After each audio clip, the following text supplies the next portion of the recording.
और वहीं देखिए यूक्रेन ने ट्रंप के दावे को खारिज कर दिया है। ये एक और बड़ी जानकारी सामने आ रही है।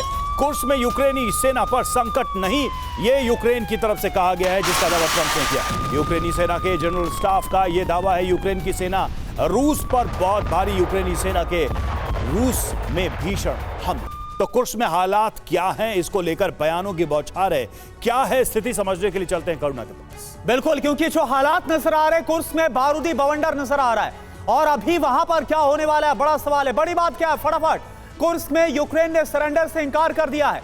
यूक्रेन का दावा है कि कुर्स्क पर ट्रंप ने बिना सबूत गलत दावों को सामने रखा है। कुर्स्क में यूक्रेन की सेना की कोई घेराबंदी नहीं हुई है, जो बात डोनाल्ड ट्रंप की तरफ से कही गई। कुर्स्क को लेकर रूस की दबाव बनाने की एक स्ट्रेटेजी नजर आ रही है, ये यूक्रेन बोल रहा है। रूस की दबाव वाली रणनीति किसी भी काम नहीं आने वाली है।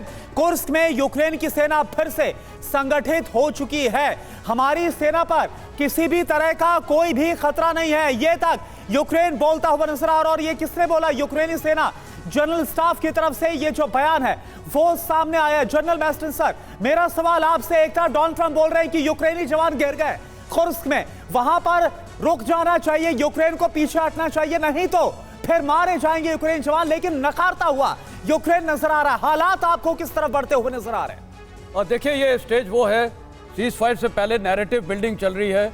दो देश के अलग अलग नैरेटिव है। प्रेसिडेंट ट्रंप ने तो बोला कि वहाँ नरसिंहार होगा, सरेंडर होने वाली है। और इनका जो जनरल स्टाफ है यूक्रेन का, वो बोल रहा है हमारी सेना में ऐसा कोई प्रॉब्लम नहीं है, हम लड़ रहे हैं। तो साफ जाहिर है ये स्टेटमेंट से कि कुर्स्क की लड़ाई बहुत भीषण होने वाली है, उसमें तो कोई शक नहीं है, क्योंकि दोनों का मिलिट्री एम बहुत क्लियर है। एक का मिलिट्री एम है डटे रहो, ग्राउंड को होल्ड करो, और पुतिन का मिलिट्री एम बहुत क्लियर है कि वहाँ से इनको इवेक्ट करना। अब मेरे को इस प्रकार दिख रहा है कि प्रेसिडेंट पुतिन और प्रेसिडेंट ट्रंप के बीच में जो टेलीफोन पे बातचीत होगी, शायद एक चीज़ में बिल्कुल कॉमनलिटी मेरे को दिख रही है, वो होगा इंटरनेशनल रिकॉग्निशन डॉनबास के इलाके में। उसमें अभी कोई शक नहीं है, क्योंकि वो 2014 से बाय एंड लार्ज उनके हाथ में है और वो एक कंटेंशियस इशू है। जहाँ तक क्रीमिया का सवाल है, वो भी मेरे को लगता है उस पर भी एक्सेप्टेबिलिटी हो जाएगी, इंटरनेशनल एक्सेप्टेबिलिटी। प्रॉब्लम होगा सिर्फ खेरसों का और ज़फोरिजिया में। खेरसों में आप देखिए, इन्होंने भी नहीं बोला प्रेसिडेंट पुतिन ने उसके बारे में।